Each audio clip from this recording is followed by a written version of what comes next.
बिस्मिल्लाहिर्रहमानिर्रहीम। अस्सलाम वालेकुम डियर स्टूडेंट्स। डेटाबेस सिस्टम की वीडियो सीरीज़ में आज हम जो टॉपिक पढ़ने जा रहे हैं वो है डेटाबेस एफिशिएंसी एंड ट्यूनिंग। आज का लेक्चर स्टार्ट करते हैं। कंटेंट्स देख लेते हैं जिसमें हम पहले देखेंगे डेटाबेस की एफिशिएंसी एंड ट्यूनिंग के बारे में, इनके ओवरव्यू के बारे में। नेक्स्ट वन हम पढ़ेंगे how to increase database efficiency, किस तरह से डेटाबेस की एफिशिएंसी को इंक्रीज़ किया जा सकता है। और जब हम डेटाबेस की एफिशिएंसी को इंक्रीज़ करते हैं तो इसके अंदर कुछ फैक्टर्स मैटर करते हैं, उनके बारे में हम डिटेल में पढ़ेंगे। जिसमें जो पहला फैक्टर मैटर करता है वो है जी क्रिएट ऑप्टिमल इंडेक्सेस। नेक्स्ट हम पढ़ेंगे get a stronger CPU। The third one is allocate more memory. The fourth one is data fragmentation and the last one is database version. सबसे पहले हम इंट्रोडक्शन के बारे में पढ़ लेते हैं कि डेटाबेस एफिशिएंसी और ट्यूनिंग बेसिकली है क्या। स्टार्ट करते हैं। डेटाबेस एफिशिएंसी और performance can be defined as the rate at which a database management system supplies. अब बेसिकली डेटाबेस एफिशिएंसी या परफॉर्मेंस एक ऐसी सलाहियत को हम कह सकते हैं जिसमें डेटाबेस सिस्टम्स यूज़र्स को अपनी इंफॉर्मेशन जो है वो सप्लाई करता है। उस परफॉर्मेंस को हम डेटाबेस एफिशिएंसी कहते हैं या डेटाबेस परफॉर्मेंस बोलते हैं। The second one is database tuning aims to maximise use of system resources to perform work as efficiently and rapidly as possible. अब डेटाबेस की ट्यूनिंग का जो मकसद है वो डेटाबेस के रिसोर्सेज को मैक्सिमम यूटिलाइज़ करके सिस्टम की परफॉर्मेंस को जो है वो इंक्रीज़ करना है। The third one is most systems are designed to manage their use of system resources, but there is still much room to improve their efficiency by customizing their settings and configurations for the database and the DBMS.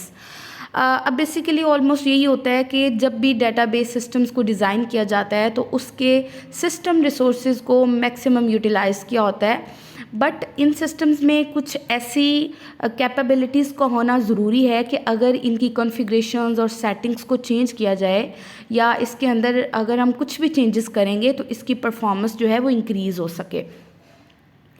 Next slide पे चलते हैं। Next slide में हम देखते हैं कि किस तरह से एक डेटाबेस की एफिशिएंसी जो है वो इंक्रीज़ हो सकती है। यह हमने कंटेंट्स में भी देख लिया है। इसमें हम डिफरेंट जो फैक्टर्स हैं उनको रीड आउट करेंगे, जिसमें जो पहला फैक्टर है वो है किस तरह से ऑप्टिमल इंडेक्सेस को क्रिएट किया जाता है। The next one is get a stronger CPU, allocate more memory, data fragmentation and the database version.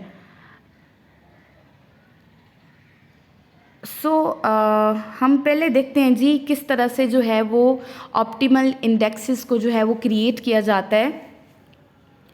इसमें जो फर्स्ट लाइन है अगर हम उसको रीड आउट करें, indexing when properly can help to optimise your query execution duration and increase overall database performance.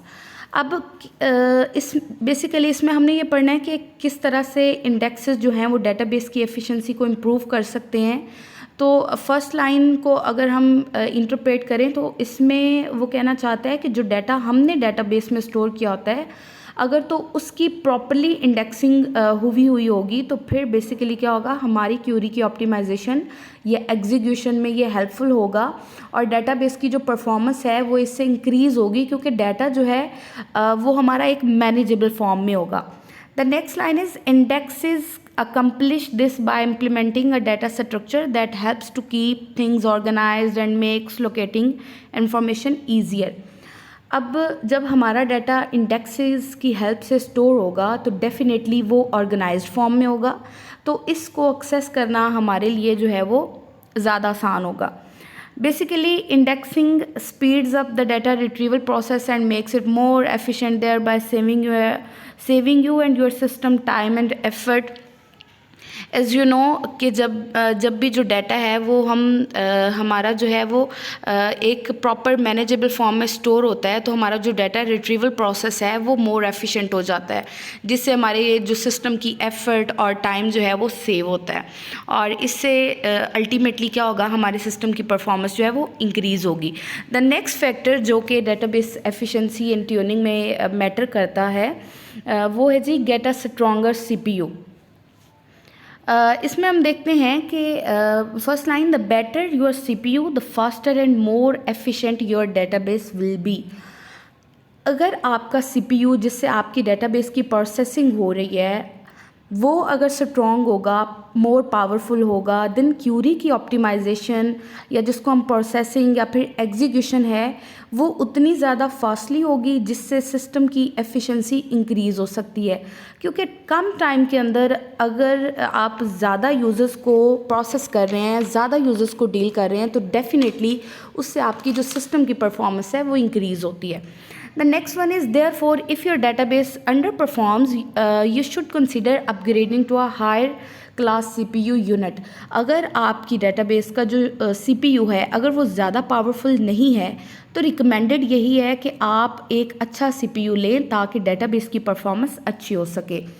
The last line, the more powerful your CPU is, the less strain it will be under when tasked with multiple applications and requests.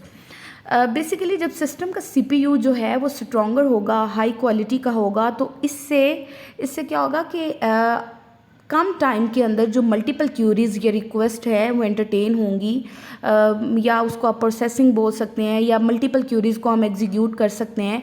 तो इससे आपके system की जो efficiency है वो definitely जो है वो इंक्रीज़ हो जाएगी।